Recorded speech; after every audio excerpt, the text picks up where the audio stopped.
এখানে সেক্সও হয়, স্পাও হয়, সবই হয়। মিথ্যা কথা বলে লাভ নেই স্যার। মিথ্যা কথা কিসের জন্য বলবো? ভাইয়া আমাদেরকে বের করে দেন, আমাদের ফ্যামিলি আছে, আমাদের ফ্যামিলিতে জানতে পারলে আমাদের মায়েরা ফেলবো। ভাইয়া প্লিজ আমাদেরকে ছেড়ে দেন। ভাই কিছু জিজ্ঞেস করো না, আমি আজকে আসছি, আজকে ফার্স্ট। আসছেন? কার সাথে আসছেন আপনি? আমার একজন দিয়ে গেছে।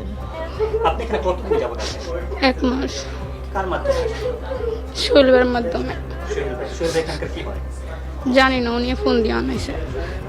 যখন আমাদের পিঠটা দেওয়ালে ঠেকে যায় তখনই আমরা ইলিয়ান নিয়ে আসি, আর আগে আসি না। আমরা আপনি এখানে আসছেন মেহমান কিনা? আমরা জামিন করে ইসপা, জামিন দিয়ে ইসপা। জানা আসছেন না? শুনে আসছেন না? আমরা তো মেহমান, বড় ভাই তাহলে আমরা একটা কথা বলি, কথা বলতে সমস্যা আমি কথা বলি। বুধবার বিকেল 5:30 গুলশান 2 নম্বর গোল চত্বর এলাকার অভিজাত হোটেল ওয়েস্টিন সংলগ্ন রত্না স্পা সেন্টারে সাদা কালোর অনুসন্ধান দল।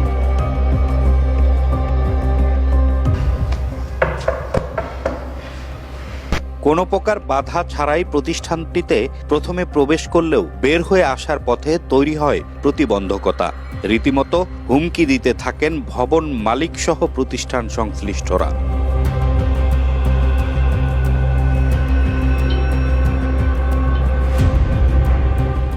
এ চক্রের সদস্যরা তাদের অসাধু ব্যবসা সচল রাখতে স্থানীয় থানা পুলিশ ও মাসলম্যানদের সর্বদাই প্রস্তুত রাখেন টাকার বিনিময়ে। এবার ম্যানেজ করার চেষ্টা করা হয় সাদা কালোর অনুসন্ধান দলের সদস্যদেরও। ক্যামেরায় উঠে আসে ডায়মন্ড স্পার অন্তরালে সংগঠিত হওয়া ভয়াবহ মাদক সেবনের কার্যক্রম। আর এসব চলছে সংশ্লিষ্ট থানা পুলিশের সীমানা প্রাচীরের 100 গজের ভেতরেই। হাক ডাক আর গলা উঁচিয়ে চ্যানেল এস-এর কর্তব্যরত সাংবাদিকদের এভাবেই জীবন নাশের হুমকি দেন ডায়মন্ড স্পা সংশ্লিষ্টরা।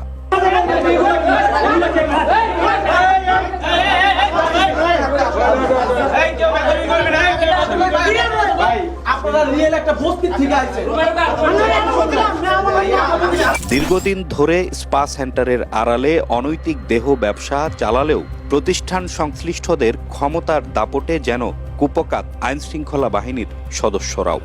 এখানে সেক্সও হয়, স্পাও হয়, সবই হয়। মিথ্যা কথা বলে লাভ নেই স্যার। মিথ্যা কথা কিসের জন্য বলবো? ভাইয়া আমাদেরকে বের করে দেন, আমাদের ফ্যামিলি আছে, আমাদের ফ্যামিলিতে জানতে পারলে আমাদের মায়েরা ফেলবো। ভাইয়া প্লিজ আমাদেরকে ছেড়ে দেন। ভাই কিছু জিজ্ঞেস করো না, আমি আজকে আসছি, আজকে ফার্স্ট।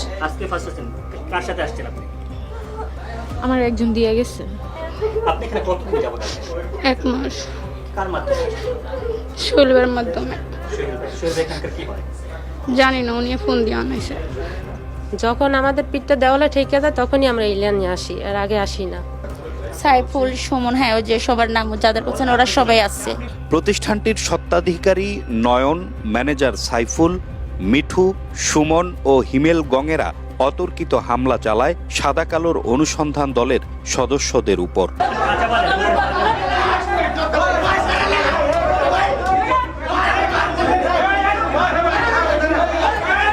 এ সময় ক্ষতিগ্রস্ত হয় চ্যানেল এস-এর 2টি ক্যামেরা। গুরুতর আহত হন 2জন ক্যামেরা পার্সন ও রিপোর্টার। পরবর্তীতে ঘটনাটি সংশ্লিষ্ট বিভাগের পুলিশের অধিকর্তাকে জানানো হলে টনক নড়ে থানা পুলিশের এবং অবৈধ কাজে জড়িত থাকায় 5 জন নারীকে থানা হেফাজতে নেওয়া হয়। এ সময় প্রতিষ্ঠান সংশ্লিষ্টরা পুলিশের উপস্থিতি টের পেয়ে বিশেষভাবে নির্মিত গোপন জানালা দিয়ে পালিয়ে যান।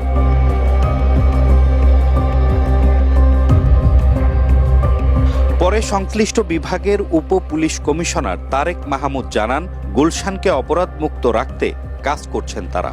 পত্রপত্রিকায় দেখেছি আমি যে গুলশান বনানী এই অভিজাত এলাকায় বিভিন্ন ধরনের স্পা সেন্টার বা অবৈধ দেহ ব্যবসা এগুলো চলে নাকি। বাট আমার কাছে পার্টিকুলার আমি জয়েন করার পরে 2টা অভিযোগ আসছে।